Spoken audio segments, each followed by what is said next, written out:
All right, good morning, everyone. Thank you for hopping on today. So I just wanted to give an overview of these trainings so people knew what to expect. So I'm going to be doing a series of trainings on policy systems and environment work that is approved to do in our state. And the point of the trainings is to give either new hires to our program throughout the year a place to go to learn more about PSE work, as well as be a resource for those who have been with our program for a while to refresh about the things that are available or reporting or evaluation or whatever kind of questions you have on. So by no means are these intended to replace interaction with our state office or with each other. They're just to be a resource for you. So I have overseen, I guess I should introduce myself for any new hires. I'm Casey Coombs. I'm the Assistant Director of the SNAP-Ed program here in Utah, Create Better Health. And I used to oversee policy systems and environment work for the last 3 or 4 years when it was introduced to our program.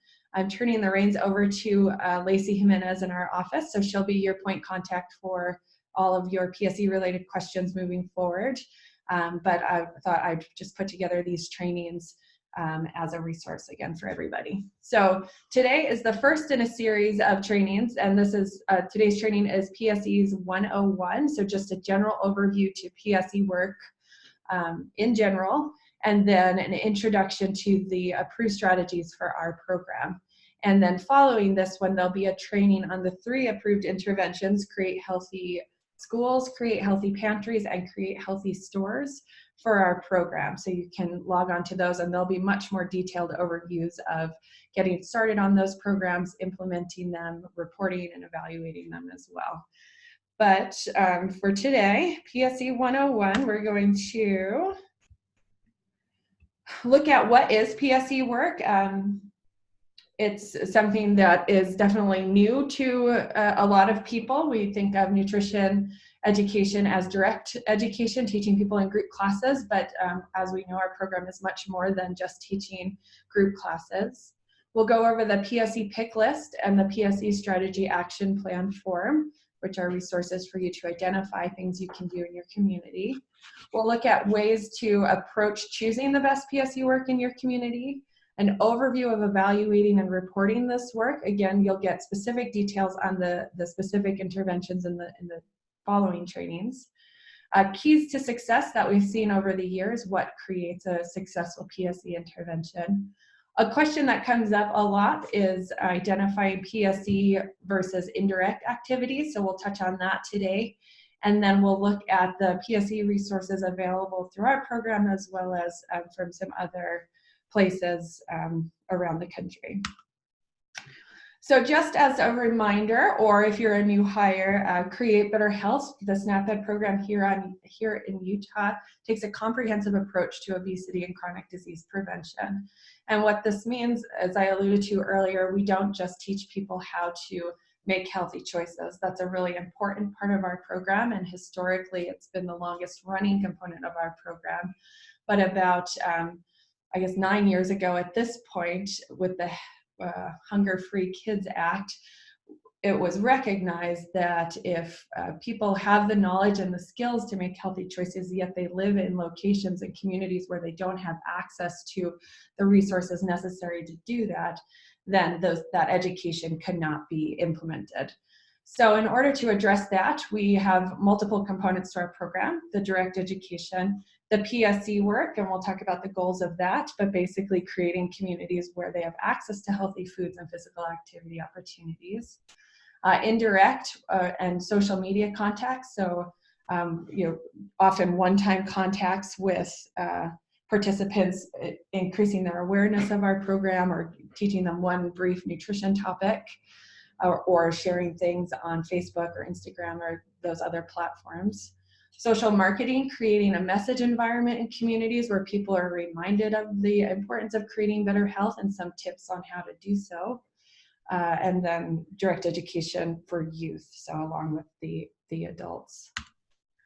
So the goal of PSE work is to improve the availability, accessibility, visibility, and appeal of healthy foods and physical activity opportunities. So that when you're thinking about PSE work, and if it is actual PSE work, just think about, am I somehow making healthy choices easier to make in the location that I'm thinking about working? So the healthy choice becomes the easy choice. That's often a tagline you'll hear associated with PSE work. You can find specific and detailed definitions of each policy, systems, and environment work in the protocol manual, as well as the new hire training manual. And if you're a new hire, I would really encourage you to go to those resources and just make them a common part of your work week or your work plan, just to refer back, because that's where you're going to get a lot of the detailed information you need to be successful in our program. So the protocol manual, there's a whole section on PSE work, as well as in the new hire training. Every county is required to have at least one PSE effort. And I know that can be challenging in some of our smaller communities where there is a single ambassador, but hopefully the information I share in this presentation, as well as the following trainings, will make it seem less overwhelming. But again, if we really want to impact our participants, we not only need to teach them how to make healthy choices, we also have to ensure that they have access to them. So you'll have to find that perfect balance of direct education, PSE work, indirect in your community, and we'll talk a little bit about how to do that. Another just general point of PSE work is PSE strategies are ongoing. They may take a long time to get started and may take an even longer time to get to where you feel like you've had success, and that's okay. That's just the nature of this type of work. And I think it's one thing that is a barrier sometimes to our ambassadors is they feel like when they go and they teach a class, they can see the immediate impacts that they're making on people.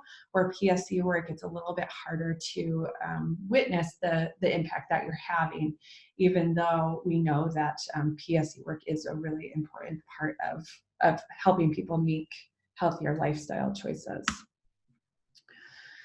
So this is the socioecological model, and this basically is looking at all of the levels of influence that impact people's behaviors, including their food and nutrition and physical activity decisions. And so we know that all of these factors come into play. And the point of PSE work is to create, or I guess beyond the point of PSE work, the point of our program having all of these different avenues of programming, so the direct education, the indirect, the PSE, the social marketing, is that we're able to impact multiple factors, making it more likely that people are going to be able to make and sustain healthy choices. So when you're looking at your direct education, your interpersonal factors are things like your preferences, or maybe some cultural norms that are influencing your food choices. And similarly, interpersonal factors are like your family unit, or things that are impacting small groups of people. Maybe the shopping habits of your parents, if you're a youth, would be interpersonal factors that impact your decision making as far as healthy food and physical activity choices. So when you're looking at those two components of this model, our direct nutrition education is going to be the ones that really impact those. You're teaching people the cooking skills, the nutrition label reading skills, the grocery shopping skills that can really help impact those on more of the individual or small unit level. When you get to organizational factors or community factors, it may be something like within an organization, it could be at a food pantry or a store or a workplace or a faith-based organization. And then community factors are just another level beyond that, things that would impact multiple organizations or multiple segments of your community. And that's where the PSE work, as well as the policy, is really going to come into play. So again, the comprehensive approach that we take to our programming is intended to impact multiple factors. And this is what we call a multi-level intervention, the levels being the levels of this model.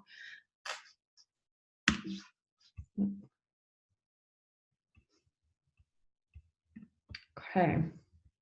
So that's kind of an overview of the goal of PSE work in general, whether it's our program and SNAP-Ed.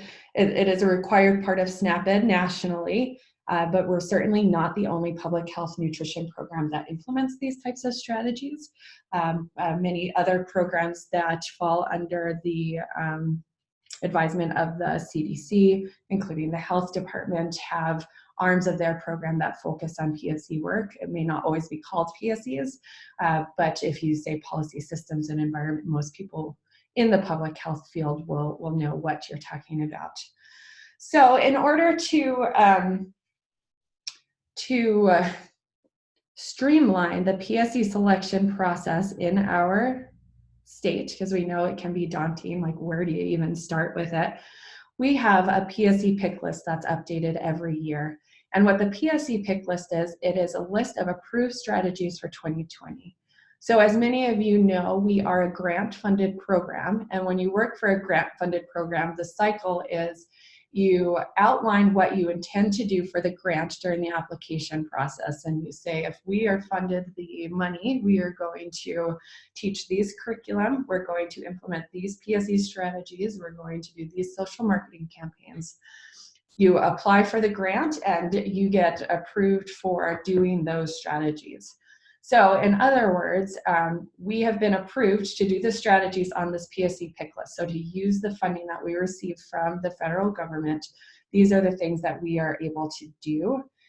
These are selected based on need that we identified from a few different resources over the last few years, one being a community needs assessment statewide, another being a survey of our ambassadors, so the boots on the ground, to see what type of PSE work they thought would be the most appropriate. We've compiled this list to help you give you a starting point and hopefully an end point of which PSE strategies you want to do.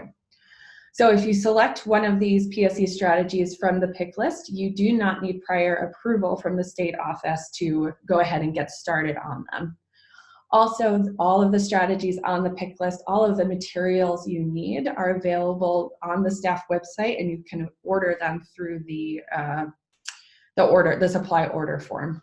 You can access the supply order form through the Ambassador Resources tab on the staff website. One thing to keep in mind with PSE strategies is you will likely, and I will go ahead and say ideally, be doing more than one strategy or project for each location, and this will make more sense in just a moment. So here's a picture of the pick list for this year. You can see we have three main categories: create healthy pantries, create healthy stores, and create healthy schools.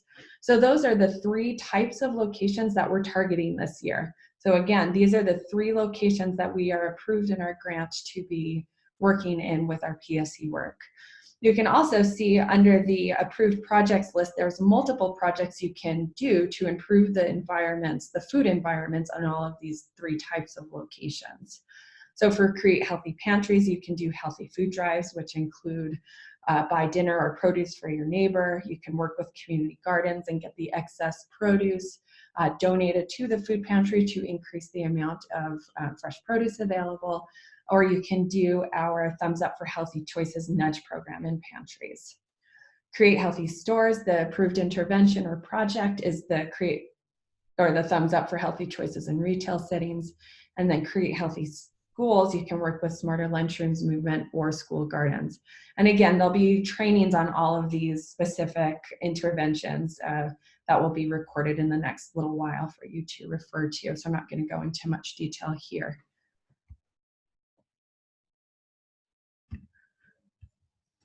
We also recognize that while we did our best to survey potential participants and our target population from around the state, as well as our ambassadors, that there may be some instances in communities where one of the strategies from our pick list is not really appropriate, and you may have to look beyond that pick list to get a PSE effort started in your community. So there is a process to go through getting something outside of our pick list approved. It's called the PSE Action Plan Form. So it's a very brief form that just asks you to briefly describe the intervention that you would like to start working on. It's available on the staff website under the PSE tab, and it's called, again, the PSE Action Plan Form. You just download it and fill it out. It'll take just a couple of minutes, and this year you'll submit the form to LaCee Jimenez here in our office. And what this form does is essentially it will just trigger a meeting with LaCee and any other necessary members from the state office, your supervisor, as well as the ambassador who has submitted the form. Okay, and then we'll walk through it with you and see if it's something we think can be done this year. And again, a lot of this just goes back to we have to stick to the things we wrote in our grant to be able to use our funding for. Sometimes there is a little bit of ability to do some of these community-specific PSE forms, but they are something that definitely need to get approved through our office. Okay, so choosing PSE work. Once you get started and get through all of your trainings and maybe get some classes scheduled, how would you even go about choosing the work that you want to do in your community? I would say the very first place to start, obviously, would be with your supervisor. Talk with your supervisor. One of the many strengths of our program working through extension is our supervisors and other people in our offices are so well connected in the community. They have so many different networks that would be a great place to start and see who they're already working with or who are the people they already have relationships built within the community. Often our supervisors are part of local interagency councils, which may be referred to as LICs, and they may be able to give you some insight into the needs in the community that those councils have identified as areas that they would like to focus on to improve availability of healthy foods or physical activity opportunities. Talk to your partners in your where you're doing other components of the program. So if you are doing a lot of youth education, then maybe you want to familiarize yourself with the Create Healthy Schools materials and then talk to teachers or food service managers or principals, whoever your connections are in those schools. Go into the local food pantries. Those are always locations that we're approved to work. As well as, just kind of see where a lot of the people in your classes, maybe where they're shopping, and go kind of assess the availability of healthy foods in those types of places to see if maybe there are some gaps in access there. It's really important to know what's already happening in your community. We certainly don't want to duplicate efforts. There may be an opportunity that's already happening that you can kind of jump on and add some additional resources from our program. A great place to start also is reach out to your local health department educators. Like I mentioned, other organizations, especially the health department, have a whole branch of their program that's dedicated to similar work. In a lot of counties, we partner with the health department on the Smarter Lunchroom movement. They've adopted our Thumbs Up for healthy choices in retail settings and have that work done in some of our urban areas, as well as adopted the toolkit for food pantries. So you can reach out to your local health department educators. There will be an updated list of those who are in your area on the staff website in just a little while here, so you will know who the contact is in your area. Then I also would recommend, as you are choosing PSE work, try to start with the pick list strategies and see if something from that will fit the needs of your community, just because, again, they are approved.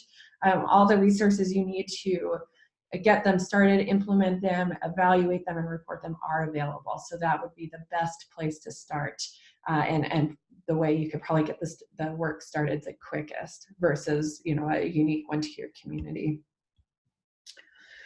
Getting started. So once you identify a need in your community and what you would like to do, and another thing I would add is also, take into consideration your interests. Maybe you love working with kids. So again, that Create Healthy Schools might be a place that fits well for you. You have to take in your interests and your personality and your strengths, as well as those of your community when identifying where you want to start with this work. Going and finding interested sites, the best case scenario is to identify champions within the organization and identify sites that value the work that you're trying to do. I've had people come and say, I've reached out to this food pantry like 3 times and they keep saying they're going to get back to me and they just don't. And I would say, move on to a new site. A hard thing about PSE work is finding sites that will be able to sustain the changes on their own. And the only way that's going to be possible is if they are invested and value the changes that you are hoping to do with them. So find interested people. If someone's not interested or not in a place where they're ready to do it, that's completely fine. But I would say move on and try to find somewhere else. Build rapport and respect. This is a huge one when you want to do some big changes that PSE work may result in. And a good way to get started might be not offering PSE work, but maybe it's an organization where you can do some indirect booths of nutrition education, offer recipe samples, or maybe classes to their clients somewhere, just so you can start building that relationship before you start talking about things that you think would be helpful for them to change within their organization. So think about, when you're going to approach them, what can you offer to their clients, and what can you bring to the table, and really focus on that. If you do find a pantry or a store or a school that's interested, focusing on what they are already doing well before discussing improvements is a really essential part to building that respect and that rapport and the relationship that will result in sustainable and effective PSE changes. So go in and say, you know, if you're using one of our tools that I'll talk about in a couple of minutes, go in and really focus on the things they're doing well, and then say, you know, possibly these are some areas for improvement. Let's look at those also. Start small. I think identifying 1 to 3 changes you would like to make with the organization would be a really appropriate place to start. It helps you as the ambassador, as well as the organization, feel less overwhelmed and more likely that they'll be successful. And it's not to say that you can only do 1 to 3 changes in that site, but I would start with 1 to 3, and then as you're completing those, then you would look to set another 1 to 3 goals with the organization. And also here, just making sure that the partner at the site is a main driver of choosing what changes they would like to make. Again, we're looking for sustainable interventions. So if you're just there saying this is what we're going to do, even if they agree with it, but it's not their idea, that's not something they're invested in, it's something that you probably will be able to do, but as soon as you can no longer work at that site, chances are it won't be a change that is maintained. So evaluating PSE. So when we do our direct education classes, we survey our participants about individual level impacts and behavior changes they've made as a result of our classes, which is a great way to say our program is or isn't having the impacts that we're hoping it does. When you're evaluating policy systems and environment work, you're going to be evaluating improvements made to the location. So improvements made to the access, availability, appeal, visibility of healthy choices, whether they be food or physical activity. They can be changes made to the physical environment, to the message environment, or the financial environment. Financial environment would be an example like the Double Up Food Bucks incentive program at farmers markets, where people, you know, have additional money to purchase fresh fruits and vegetables. So that's a PSE strategy that we help support on the state level. The physical environment would be things like changes to the product placement and the location of healthy foods to increase the likelihood that people will select them.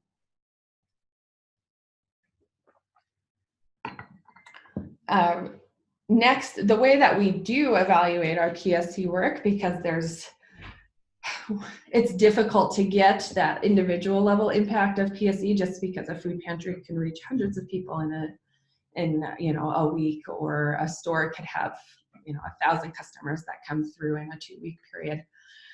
But we use what's called environmental scan tools to evaluate those improvements made to the location.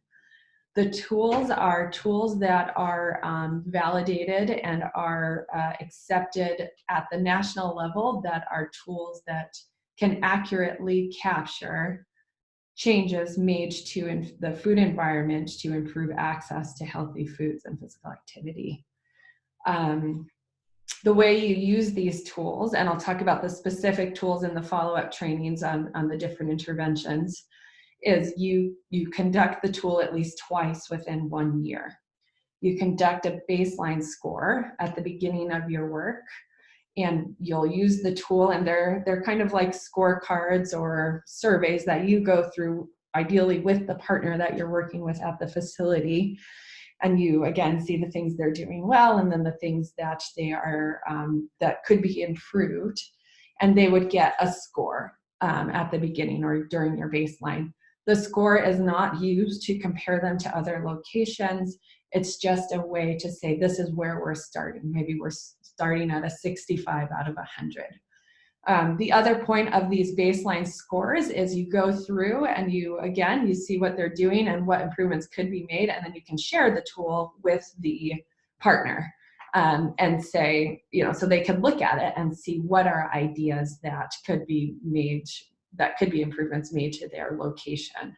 So you can use it as a conversation starter and use it as a tool to identify those 1 to 3 goals. Maybe they just want to have a whole section for whole grain products. That would be a great change to make, so that people knew when they were at that section in the food pantry or the store, they would be choosing a healthy choice that aligns with the MyPlate recommendations. So you'll conduct your baseline score, and then you'll conduct a follow-up score. So you use the same tool, and you complete it at the end of your work with that site. So if you're no longer going to be working with them and you're moving on to another one, you would complete it, or you would do it at the end of the year.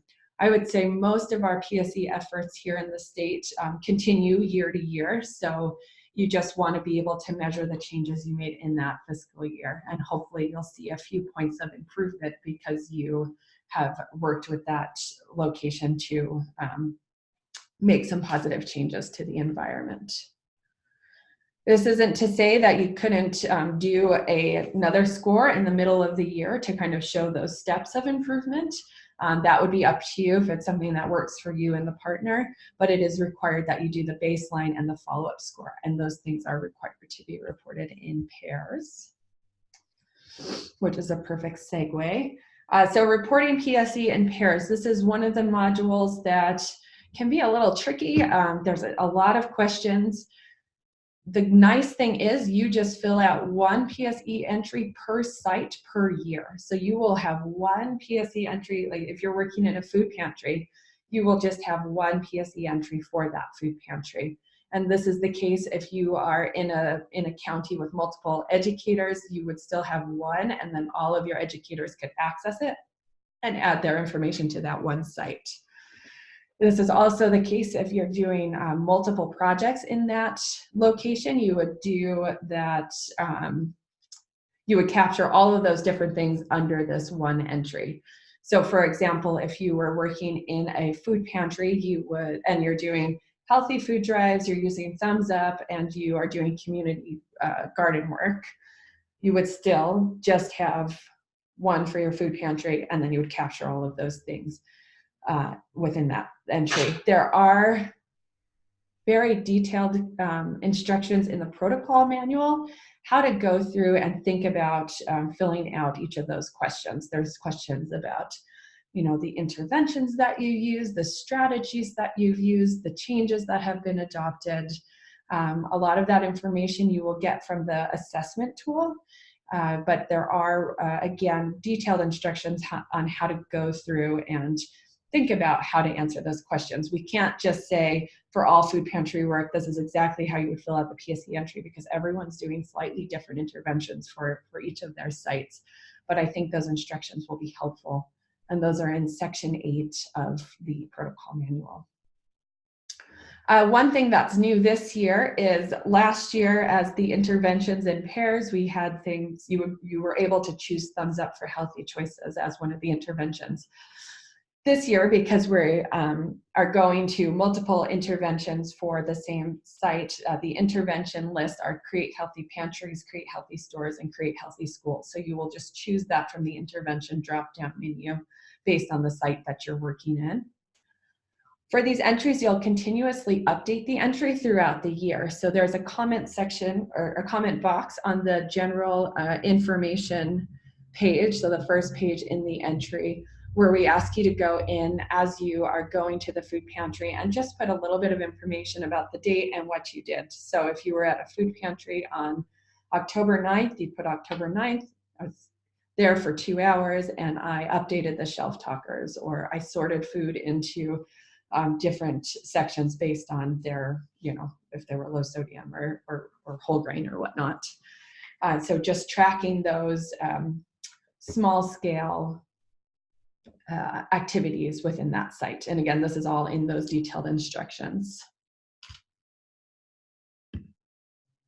So keys to successful PSE efforts. I've just kind of gathered these over the last 3 or 4 years as we've been watching our ambassadors start this type of work. Like I said, invested partners at the site, so people who value the work that you're doing. There's so many sites that we can work at that you certainly can choose to work with someone who has limited interest in improving healthy food access. But you're probably going to be much more successful in a much more timely manner if you find people at invested sites or invested people at sites. Again, I also mentioned this, identifying what the management wants to change. We may go in with our personal agendas and say, it drives me crazy that bottled water is on the bottom shelf of the coolers. But if that's not something that the management is interested in changing to start with, then let go of your own agenda and work with them, meet them where they're at. Both of these keys will improve the sustainability of your project. And ideally what we want to be able to do is we want to be able to go into a food bank and implement our changes and help them improve the likelihood that their clients will select healthy choices. And then we want to be able to leave them and go and work in another site. It's okay to work with the sites over multiple years, but ideally you want to be able to reach as many different sites as you can over the course of your time with our program. Also finding community partners to help with the change. So I'm sure as you are embarking on these interventions and strategies, you'll realize that PSE changes can be really large undertakings. They can be really time consuming. They can take financial resources. And by reaching out to other community partners like those at the health department, other people within your extension office, you'll be able to leverage their skills and talents and resources to improve the efficacy of the program as well as the reach. And again, the health department is my prime example here of a good partner who has similar goals, but also different ways they can use their funding and their resources. So it's a great partnership. Also, indirect activities versus PSE. This comes up a lot, and I would say we don't get a lot of the PSE action plan forms for community-specific interventions submitted often, but I would say the vast majority of them are actually identifying an indirect activity, not a PSE activity. So just as a way to differentiate the two, when you're talking about indirect activities, and these are often like our nutrition education booths, whether it's at a farmer's market or a health fair or a back to school night, it's often a one-time event. I guess farmer markets are multiple events, but it's often a one-time event and a one-time impact for the people that you're reaching. The goals of indirect are increased awareness of SNAP Ed, increased knowledge about a nutrition topic or physical activity or whatever you're doing at that booth, and a healthy food sample. While PSE work it's something you're going to be doing many, many times. You're going to be going back and continuously trying to do new strategies or work on the strategy that that you've already started implementing. PSE work generally takes months or even years to get to the place where you're ready to move on to a new site. It has a longer term impact than indirect activities. You often will complement PSE work with direct or indirect activities. So something that I often think of is the work in food pantries or stores. You'll go in and do the changes to the physical environment using the Thumbs Up toolkit, but then it's so important to have a booth, like an indirect activity booth, where you're educating people about the PSE change. So you'll often find you are piecing the multiple areas of our program together. Or in schools, maybe you're working with the Smarter Lunchroom movement in the cafeteria, but you're also teaching the kids in the classroom so that they're getting the education about the importance of fruits and vegetables and whole grains and low-fat dairy products. And then they get to the cafeteria and all of a sudden, all of those options that they've learned about in the classroom are so much easier to make and so much more visible to them. So that's a great example of complementary activities that can affect multiple levels of that model we talked about earlier. And then the goals of a PSE as compared to the goals of indirect is you want to improve the food or physical activity environment and make healthy options easier to make. Here are some PSE resources. I think this is the last slide. The protocol manual, there's section 7 has approved program resources. So it goes through each of the Create Healthy Pantries, stores, and schools. Gives you some detailed instructions on how to do them, as well as all of the different print materials that you can order from the state website with a picture of them. And then section 8 of the same manual is the evaluation and reporting of it in pairs. There's a whole PSE tab on the staff website that you drop down the menu, and then you can click on those 3 different interventions and open up into a new page with all of the materials. So if you need toolkits or scorecards or the assessment tools, everything is there. So I encourage you to take some time and just kind of play around there to see what is available to you. There's an interactive map that it has limited information on it, but I still think it's kind of helpful to let you just kind of get a good understanding of PSE work. It's not somewhere where you would go to choose interventions, because again, we're looking at choosing what's on our pick list or something specific that your community needs. But you can go on and click the map and see what other states are doing in retail, and they have little videos of it, like 3 to 5 minute, and it's just a way to kind of continue to gain information to wrap your head around what PSE work truly is and the goal of it. And then I know I'm doing these trainings, but the new contact in our office is LaCee Jimenez for PSE Work. So her email and phone number is here for you to reach out to. So those are the slides I have. I know we have a few people on today, so if anyone has questions, I'd be happy to answer them now. I think I've muted everybody, so you'll probably have to go in and unmute yourself. I do have a question, Casey. So you had mentioned that some PSE, it was at the very beginning, so I may have jumbled it up with the rest of it, but some PSE we can do via social media in our counties, is that correct? Yeah.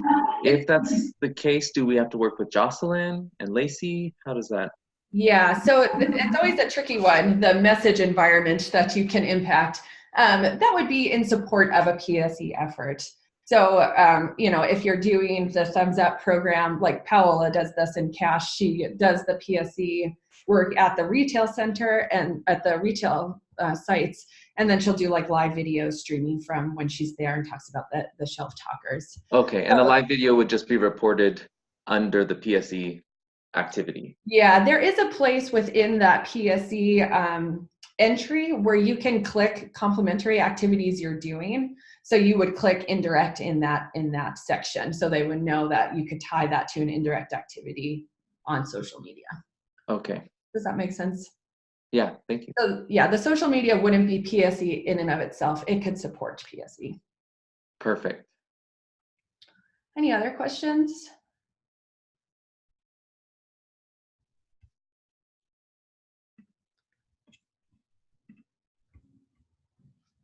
Okay. All right, well, thank you all for hopping on. It is definitely easier to talk to when I know there's some people out there, but we'll put these up on the YouTube website so you can review them as you're getting started in your community for this year.